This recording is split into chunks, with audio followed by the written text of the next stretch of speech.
அஸ்ஸலாமு அலைக்கும். Hi friends, எப்படி நல்லா இருக்கீங்களா? குவைத்தில் சிக்கிய 18 வெளிநாட்டவர்கள் நாடு கடத்த போகும் உள்துறை அமைச்சகம் மிக முக்கியமான நியூஸை பார்க்க போகிறோம். அடுத்து பால்டீன்களை கொண்டு செல்பவர்கள் எச்சரிக்கை, விமான நிலையத்தில் செய்யப்படும் அதிரடியான செக்கிங், அடுத்து ஜஹரா மருத்துவமனையில் ஏற்பட்ட தீ விபத்து, அடுத்து 35,000 வீட்டு தொழிலாளர்கள் குவைத்தே வேண்டாம்னு மார்சலாம் சொல்லிவிட்டார்கள். இப்படி பல முக்கியமான தகவல் இந்த வீடியோவில் இருக்குது. வீடியோ ஃபுல்லாக பாருங்கள். உங்கள் நண்பர்கள் அனைவருக்கும் கட்டாயமாக இந்த வீடியோ ஷேர் செய்யுங்க.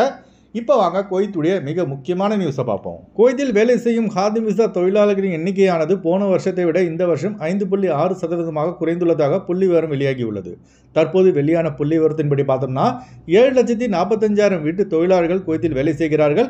இதில் ஆண்களின் எண்ணிக்கை பார்த்தீங்கன்னா 3,30,000 பேர், பெண்களின் எண்ணிக்கையானது 4,15,000 பேர். குறிப்பாக பிலிப்பைன்ஸ் தொழிலாளர் எண்ணிக்கையானது வெகுவாக குறைந்துள்ளது. அதுபோல வீட்டு தொழிலாளர்களான ஹவுஸ் பாய், ஹவுஸ் டிரைவர் இந்திய ஆண்களின் எண்ணிக்கையானது 2,13,000 உள்ளது. இதுவே 2024ஆம் ஆண்டின் பார்த்தோம்னா 2,48,000 பேர் இருந்துள்ளார்கள். அதாவது ஒரு வருடத்திற்குள் சுமார் 35,000 இந்திய ஆண் வீட்டு தொழிலாளர்களான ஹவுஸ் பாய், ஹவுஸ் டிரைவர் மார்சலாம் சொல்லிட்டு குவைத்தை விட்டு சென்றுள்ளார்கள். இதனால் குவைத்தில் தற்போது ஹவுஸ் டிரைவர், ஹவுஸ் பாயின் டிமாண்ட் அதிகரித்துள்ளது. இந்த வீடியோ பார்க்குற நீங்க ஹாதிம் விசா தொழிலாளர்கள் குவைத்தில் குறைந்து வருவதற்கான காரணம் தெரிந்தால் மறக்காம கமெண்ட்ஸ்ல பதிவு செய்யுங்க. அடுத்து ஒரு மிக முக்கியமான தகவல். குவைத்தின் அகமதி கவர்னரில் நடத்தப்பட்ட திடீர் செக்கிங் போது குடியிருப்பு சட்டத்தை மீறியவர்கள், தேடப்படும் குற்றவாளிகள் என மொத்தம் 18 பேரை அகமதி காவல்துறை கைது செய்து சிறையில் அடைத்துள்ளது. மேலும் இந்த செக்கிங் ஆனது குவைத் முழுவதும் தொடரும் என துணை பிரதமர் மற்றும் உள்துறை அமைச்சருமான ஷேக் ஃபஹத் அல் யூசுப் சபா அவர்கள் தெரிவித்துள்ளார்கள். அதுபோல இக்காமா இல்லாதவர்கள் மற்றும் இக்காமா இருந்தும் மற்ற இடங்களில் வேலை செய்யும் வெளிநாட்டவர்கள் உடனடியாக உங்கள் விசா ஸ்டேட்டஸை சரி செய்து கொள்ளுங்கள். அப்படி இல்லை என்றால் ஃபிங்கர் வைக்கப்பட்டு நாடு கடத்தப்படுவீர்கள் என உள்துறை அமைச்சர் அவர்கள் எச்சரிக்கை விடுத்துள்ளார்கள். விசா எக்ஸ்பைரி ஆனவர்களுக்கு அடைக்கலம் கொடுக்கும் நபர் மீதும் சட்ட நடவடிக்கைகள் பாயும் என தெரிவிக்கப்பட்டுள்ளது. அதுபோல விசிட் விசாவில் குவைத் வந்தவர்கள் தன்னுடைய விசா டேட் எக்ஸ்பைரி ஆவதற்குள் குவைத்தை விட்டு வெளியேற வேண்டும். விசா எக்ஸ்பைரி ஆகி பிடிபட்டால் ஃபிங்கர் வைத்து நாடு கடத்தப்படுவார்கள். மீண்டும் அவர்களால் மாயக்தர் இஜி குவைத். அதுபோல அவர்களுக்கு விசா அடித்த ஸ்பான்சரும் பிளாக் லிஸ்டில் சேர்க்கப்பட்டு மீண்டும் அவர்களால் புது விசா எடுக்காதவர் பிளாக் செய்யப்படுவார்கள் என உள்துறை அமைச்சகம் எச்சரித்துள்ளது. அதனால குவைத்தோட நம்ம ஆளுங்க குவைத்தோட ரூல்ஸை கரெக்டாக ஃபாலோ பண்ணுங்க, எச்சரிக்கையாக இருங்க.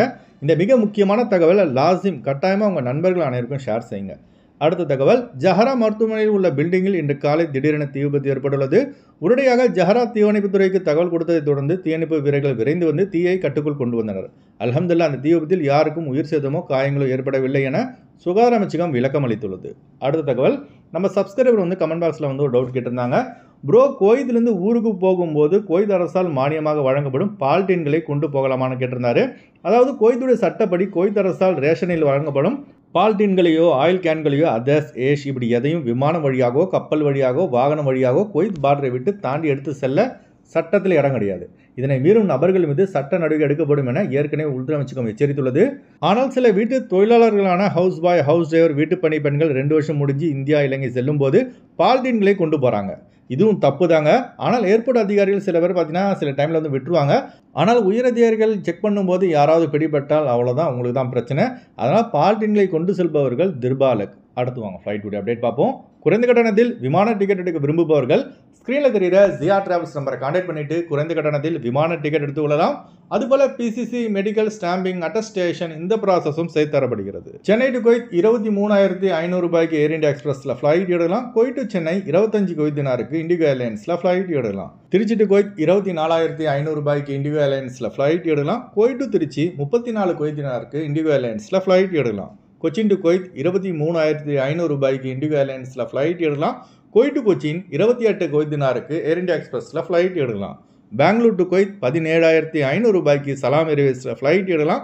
குவைத் டு பெங்களூர் 28 குவைத் தினாருக்கு சலாம் ஏர்வேஸில் ஃப்ளைட் எடுக்கலாம். திருவனந்தபுரம் டு குவைத் 27,800 ரூபாய்க்கு ஏர் அரபியாவில் ஃப்ளைட் எடுக்கலாம். குவைத் டு திருவனந்தபுரம் 35 குவைத் தினாருக்கு ஏர் அரபியாவில் ஃப்ளைட் எடுக்கலாம்.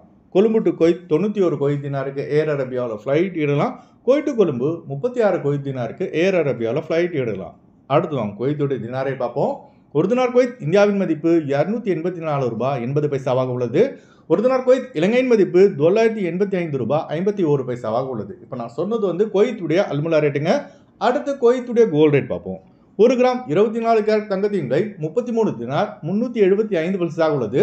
1 கிராம் 22 கேரட் தங்கத்தின் விலை 30 தினார் 605 பைசாவாக உள்ளது. ஓகே ஃப்ரெண்ட்ஸ், இந்த வீடியோ ஷேர் செய்யுங்க. இந்த வீடியோ சம்பந்தமாக நீங்கள் என்ன நினைக்கிறீங்கன்னு மறக்காம கமெண்ட் பாக்ஸில் பதிவு செய்யுங்க. எப்போதும் இணைந்திருப்போம். உங்களின் ஒருவன் ஜியாவுதீன். அஸ்ஸலாமு அலைக்கும்.